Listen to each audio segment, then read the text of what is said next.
The 4th chapter, 26th verse says, some offer their senses of hearing into the fire of the controlled mind, while others offer the other sense objects themselves into the fire of the senses. You read the preceding, the previous.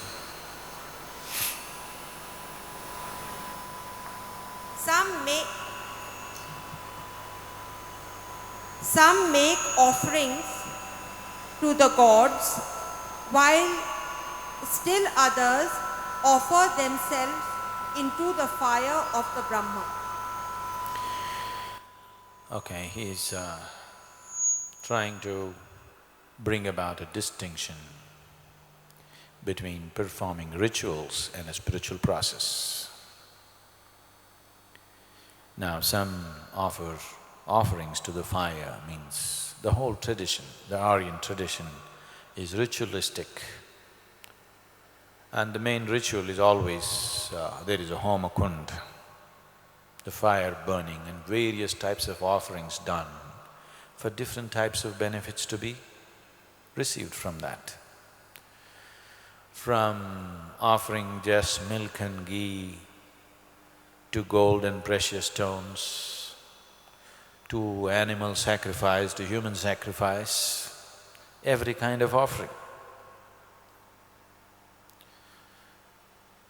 So, these rituals create a certain kind of benefit, but he is trying to emphasize the limitation of that. Whatever offerings you make, there are small benefits, but the real thing is that you did not offer things, you offered yourself to the Brahman. Brahman means that which is the basis of creation. Brahman means the all-pervading. Brahman means the non-existent. So instead of offering things into the fire, if you offer yourself to the boundless, I think later on most probably he says that is a higher way or whatever in the next few stanzas he may be saying that, is he? Okay. And offering things to the senses. Now, your eyes want to see something pleasant, this is offering things to the senses. Your ears want to hear something pleasant, this is offering something pleasant to the senses. Your tongue wants to taste something pleasant, this is offering things to the senses. You want what feels good on your body. You don't want something feels unpleasant on your body. You want to smell fragrance, not something that is of a foul smell.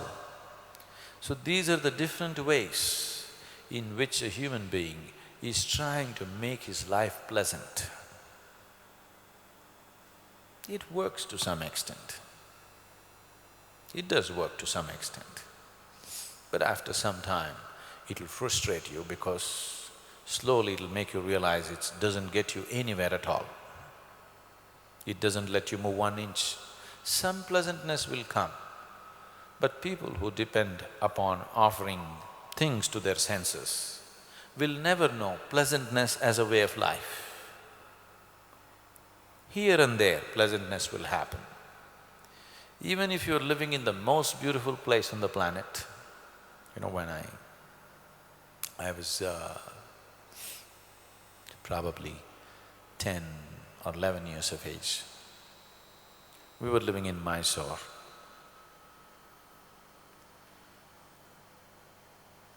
We have traveled, you know, my father was an officer in railways, so we traveled all over the country, but only where the railways are there, okay? Every year we had at least a month of travel with the family, but we always went only where the railway track goes. India has extensive railways, so we traveled almost everywhere. But Ooty, which is so close to Mysore, Ooty is just 85 kilometers from this side, about 130 kilometers from that side. Ooty that is so close, we never went because the train stops at Chamarajanagar, there's no track beyond that.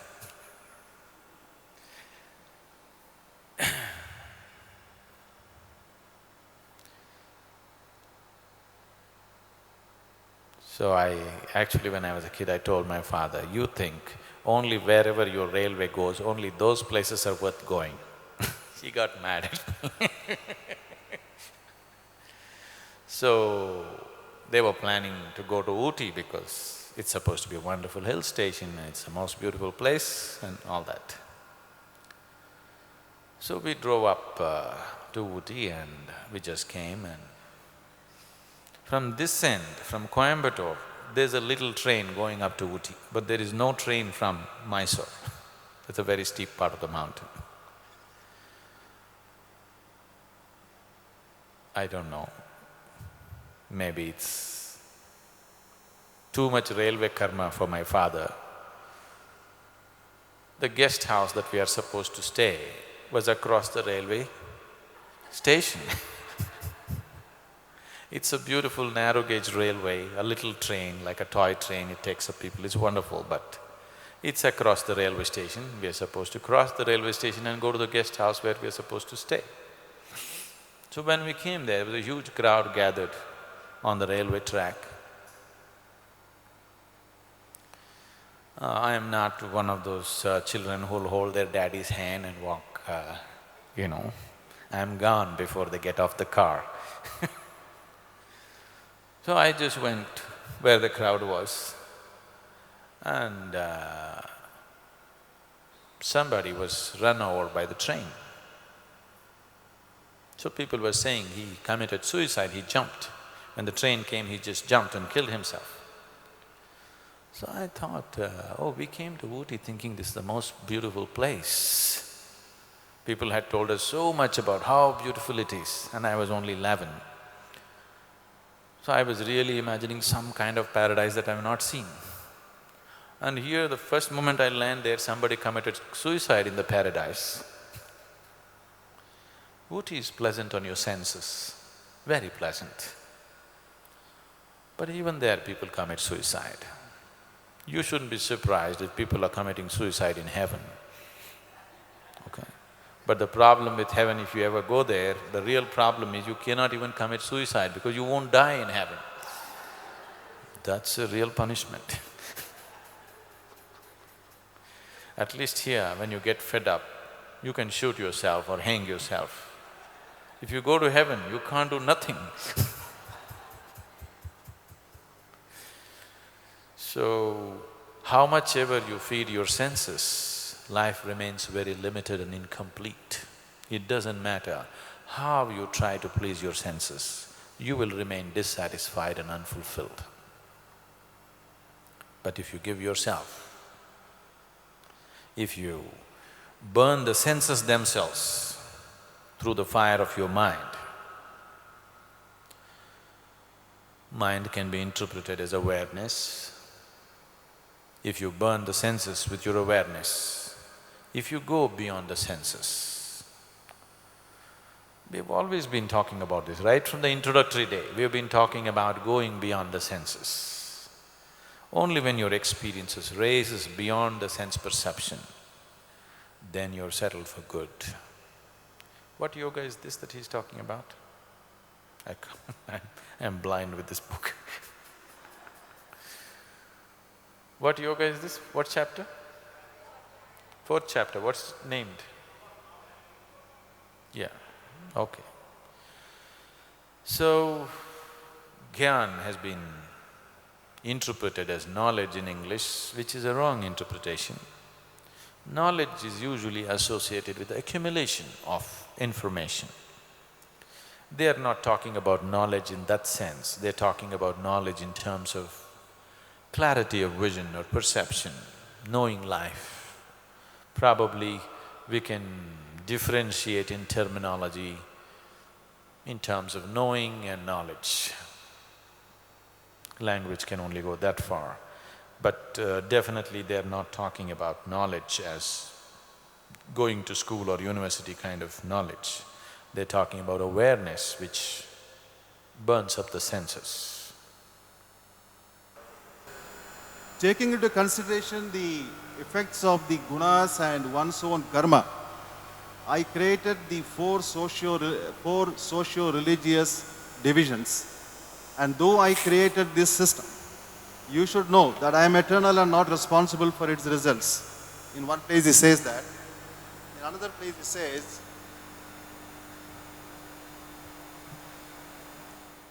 the Lord neither creates a person's agency of action and his actions, nor even the results of the actions.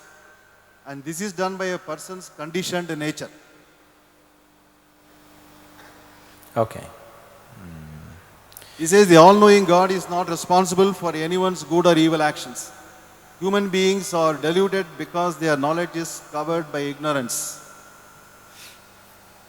Okay. Now, Krishna is saying,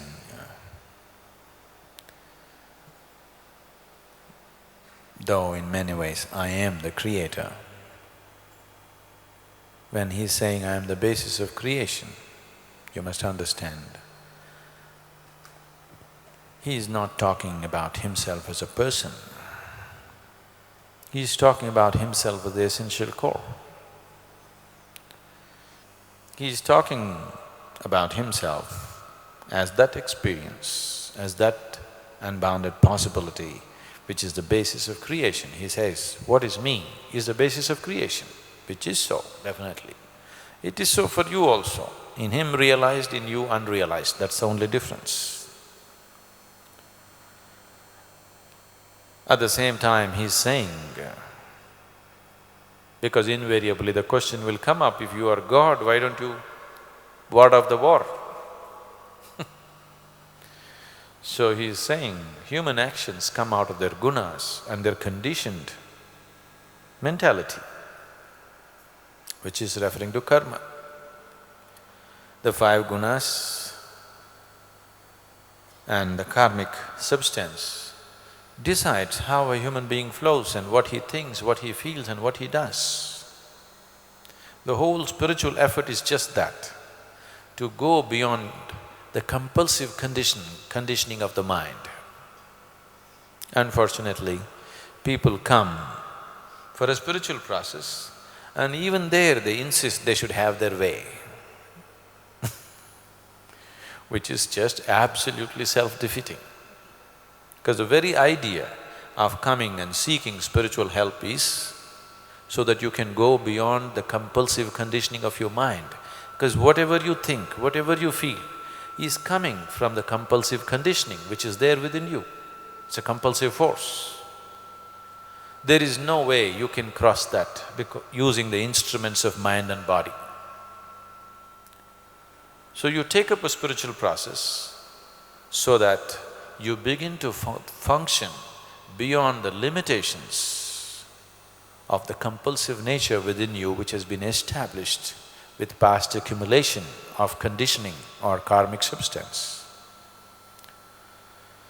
So definitely human action is that way, and he is saying that which is the source of creation, which he is referring to as myself right now, that which is the source of creation within me is not responsible for human action, because human action is coming from the surface of old conditioning.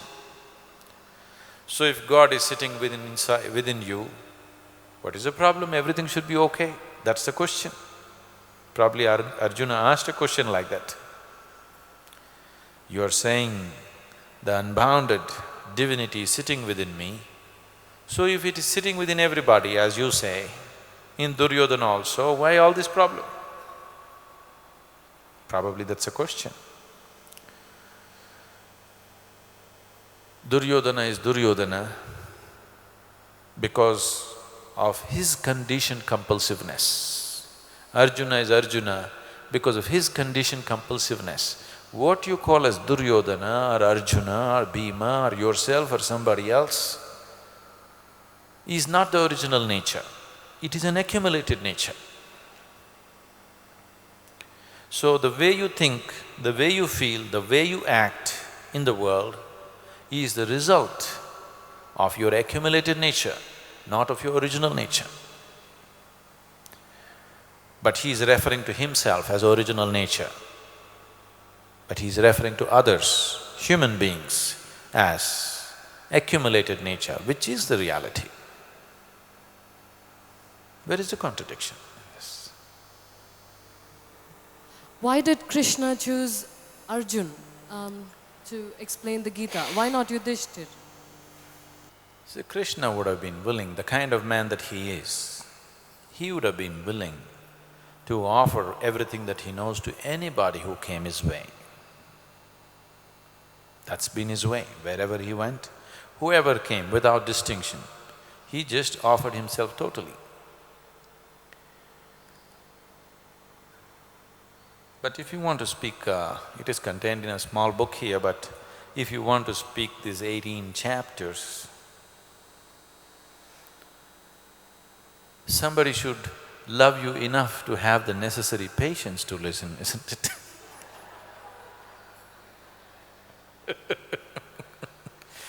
Isn't it so? So Arjuna loved him and respected him to that extent that he's willing to listen to the whole 18 chapters. People come and say, Sadhguru, we want to go all the way, anything that you say.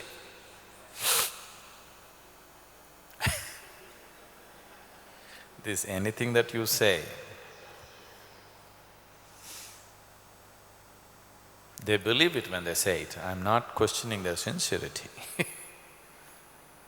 But within 2 days, you must see how many conditions are there. This I can't do. No, I don't agree with this. I hear this every other day from somebody or the other. The foolishness of it, they do not know. They do not understand what they are depriving themselves of by making the distinction of accepting one thing and rejecting the other. But to grow to that point, to come to that point of acceptance, where you're willing to drink in everything that is offered to you, both the juice of life and the poison of life, you're willing to drink both as it is given to you by your master. Either it should happen because you have grown in your awareness and your wisdom, or if that doesn't happen to you, it should happen because of enormous love that you don't care. You just don't care what is the end result. Your love is such, you will simply drink it. Okay, if this is going to take me to hell, it's okay, let me go to hell. Either you must raise in your awareness, then you will anyway drink because you will see the value of what's being offered. If that doesn't happen, if you do not have the necessary discernment within you, then you must raise in your love at least. That's why I told you.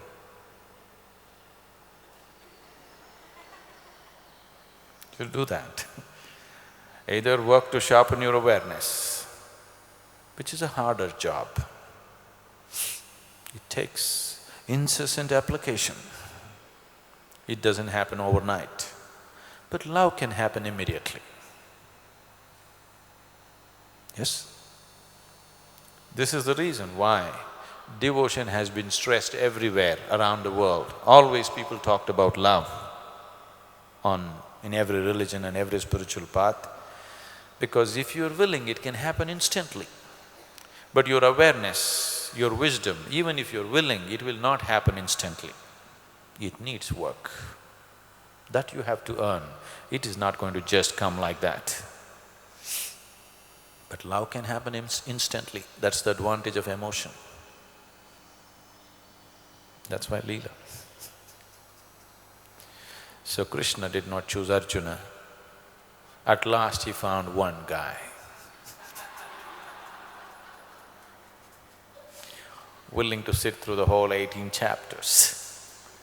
That too, he had to be driven to desperate moment in his life. A few days earlier, even Arjuna wouldn't listen. Imminent death and destruction. Then he listens. What has Patanjali got to do with Krishna? I'm sorry, who? Patanjali Patanjali? got to do with Krishna?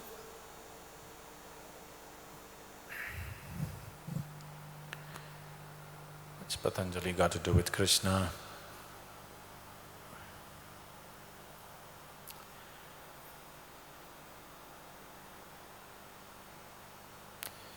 Whatever Krishna expressed in the form of his living, mostly in the way he existed, and a few things that he said, all these aspects, what Patanjali is talking is not different from who Krishna is, but Patanjali expressed everything as a science. Krishna just lived it. He did not make so much of a science out of this. Maybe some effort has been made in the Gita to make a science out of it, but not too much, it's more in terms of sayings. But Patanjali converted Krishna into a science, all aspects of life. How to use every aspect of life for your ultimate well-being, he made a science out of it. Patanjali did not go through the kind of life that Krishna went through. Patanjali is a sage. He generally lived a withdrawn life. He trained people. He brought forth some wonderful people into the world, but he dedicated himself to small groups of people and produced those people so that they could carry it on in the world. Patanjali is a yogi in a classical term, in a classical way. Krishna is also a yogi, but in a very informal way. He is a very informal yogi. He is not fitting into the description of a yogi means he must live like this in these kind of conditions. In any kind of situation, he is a yogi. We can say whatever the Patanjali, the sutras that he produced, Krishna is a living expression of that in many ways. But were these two people, did they know each other? Not in that sense, no. You don't have to know them. If you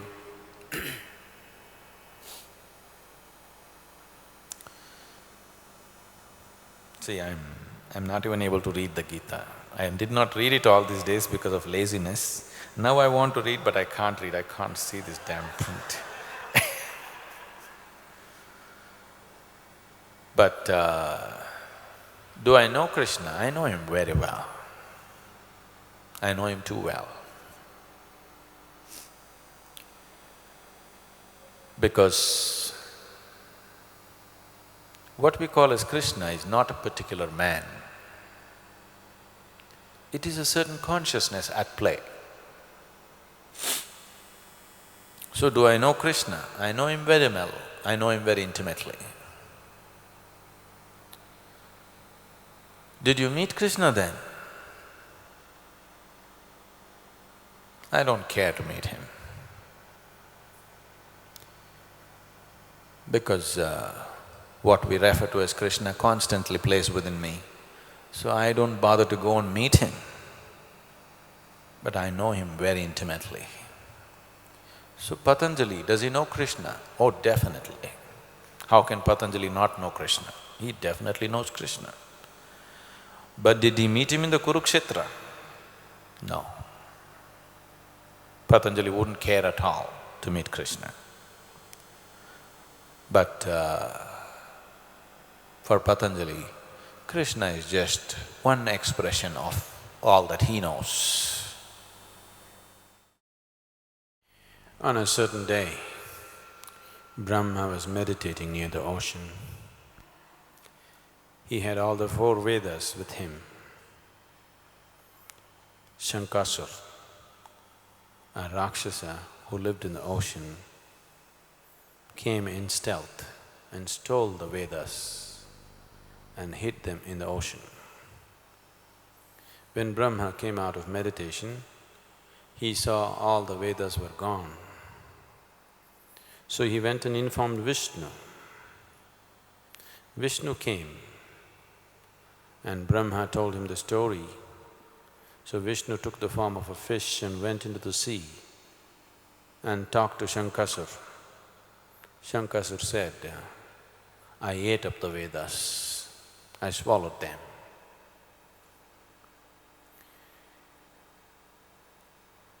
Vishnu said, whatever the cost, we need the Vedas, even if he has to tear his stomach open.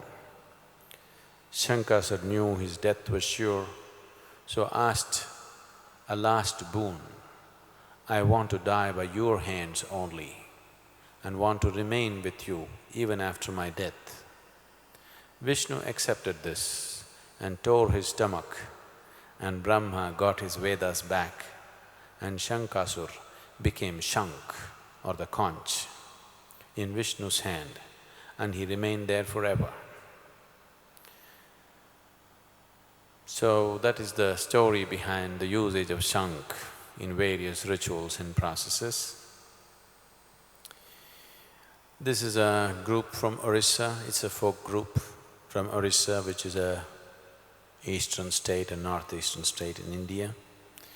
They come from a very different type of culture from anything that we have seen. They will do a small piece of Shank dance, they'll give you a larger possibility of that in the evening. It's a very unique type of art.